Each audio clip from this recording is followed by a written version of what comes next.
Trade strike और उसके बाद बारूदी स्ट्राइक और लगातार जारी वाटर स्ट्राइक हिंदुस्तान ने पाकिस्तान को घुटनों पर ला दिया। पाकिस्तान की हालत अब ऐसी हो गई है कि वो कभी भी टुकड़ों में बंट सकता है और दुनिया के नक्शे पर बहुत जल्द देश नंबर 194 का जन्म हो सकता है। इस नए देश का नाम होगा बलूचिस्तान।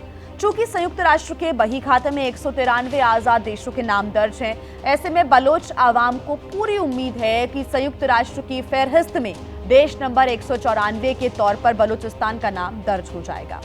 वैसे बलूच स्वतंत्रता सेनानी मीर यार बलोच ने तो बलूचिस्तान को आजाद घोषित भी कर दिया है। नए देश का नक्शा और झंडा भी यहां से जारी हो चुका है।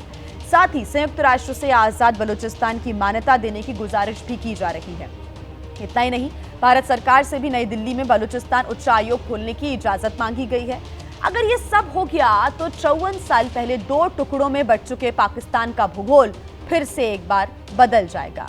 तो बलूचिस्तान की आज़ादी के लिए कई संगठन संघर्ष लगातार कर रहे हैं। कुछ अहिंसक तरीके से पाकिस्तान की आज़ादी की आवाज़ बुलंद कर रहे हैं, तो कुछ संगठन ऐसे भी हैं जो हथियारों के बूते पाकिस्तान से आज़ादी छीनने की जंग लड़ रहे हैं। ऐसे संगठनों में बलूचिस्तान लिबरेशन आर्मी सबसे बड़ा नाम है, जो आज़ाद बलूचिस्तान के लिए ऑपरेशन हेरौफ चला रही है।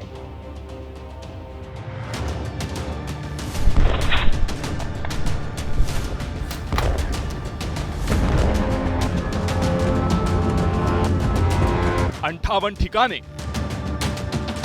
78 धमाके।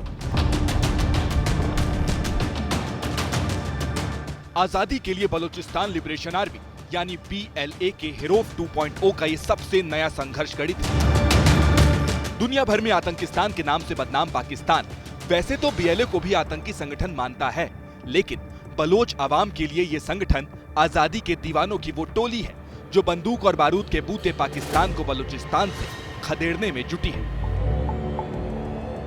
इसकी सबसे नई तस्वीर बलूचिस्तान के पंजगुर से आई है, जहां BLA के हमले में 14 पाकिस्तानी सैनिक मारे गए। पाकिस्तानी फौज पर BLA का ये हमला 9 मई को हुआ था।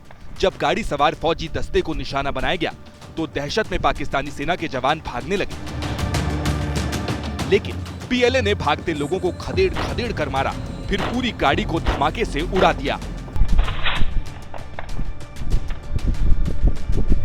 इससे पहले 8 मई को भी पाकिस्तानी सेना पर 20 साबित हुई BLA के हमले का ये वीडियो सामने आया था, जब बलूचिस्तान के बोलन दर्रे में IED धमाके में 12 पाकिस्तानी सैनिकों को ढेर कर दिया गया।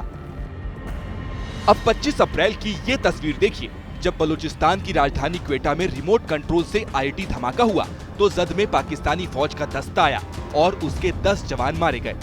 इसी साल 11 मार्च की ये तस्वीर आतंकिस्तान की अफसोसनाक त्रासदियों का एक जीवंत इतिहास है, जब BLA ने क्वेटा से पेशावर जा रही जाफर एक्सप्रेस को हाईजैक कर लिया। इस ट्रेन में पाकिस्तानी सेना के जवान भी सवार थे, जो BLA के टारगेट पर थे।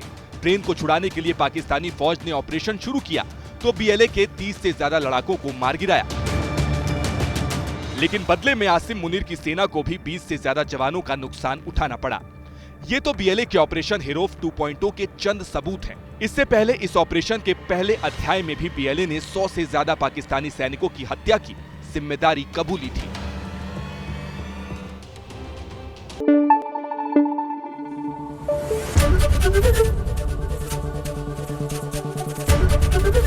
ABP न्यूज आपको रखे आगे।